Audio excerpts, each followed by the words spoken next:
guys, it's me again, RPX Moto, no? Ang biyahe natin ngayon guys ay sa Ilocanja, Apari at Cagayan na kung tawagin ng mga riders ay North Loop Ride. Dahil kasama ito sa tinatawag nating Philippine Loop, which is para maging Philippine Loopers ka, magre-register ka sa tourism.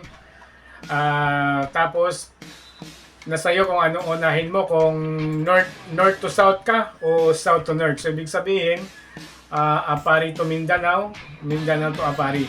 So tara guys, samahan niyo ako kung ano ba meron dito sa tinatawag nilang North Loop. Let's go!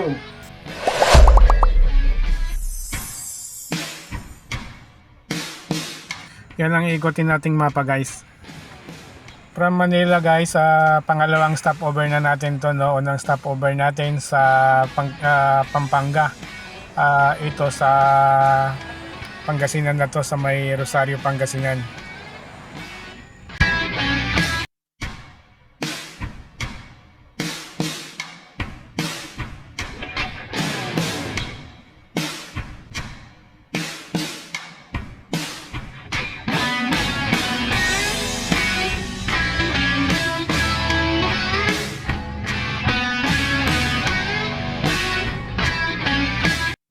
Nasa San Fernando, La Union na tayo guys, diretso pa rin tayo.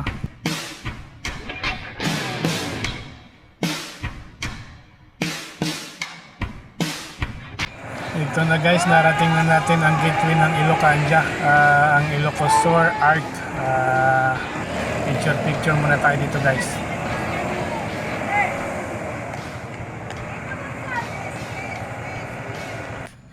Pagkatapos ng picture guys, diretso na tayo. At ang next stopover natin ay sa Bigan na, no? So kakain lang tayo doon.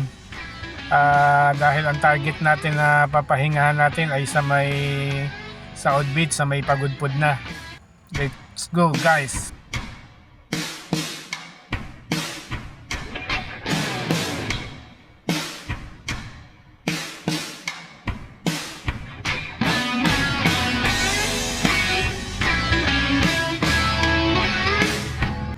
Okay guys, Bigan na tayo, mag picture tayo, tapos kain, diretso ulit tayo.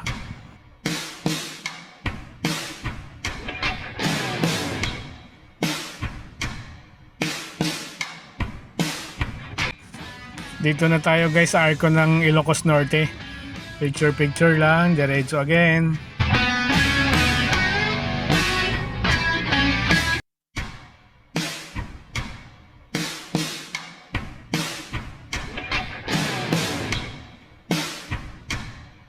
Nasa Bangi, Ilocos Norte na tayo guys, no?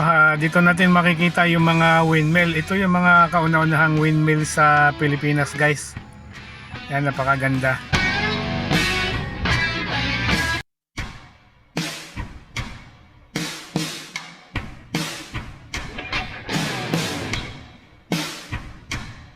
Ito guys, narating na natin ang arko ng Pagudpud. Picture na lang din tayo ulit nito, tapos diretso na tayo sa South Beach. Paglagpas ng Pagudpud Arco guys, madadaanan mo na yung Patapat Bridge. Ito yung dinadayo talaga ng mga riders dito. Ang ganda kasi ng view rito guys. Tingnan nyo guys.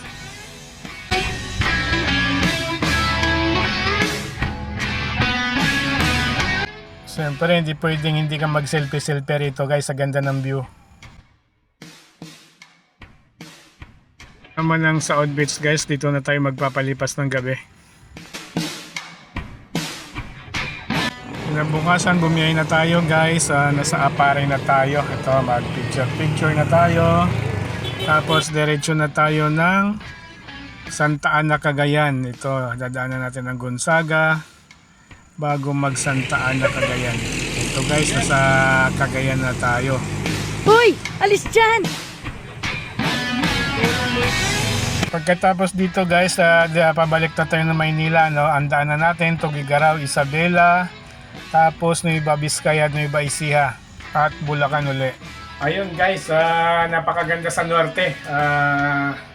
Siyempre, Yan nakatira ang ating presidente ngayon at saka yung dati nating presidente na tatay niya si Ferdinand Marcos.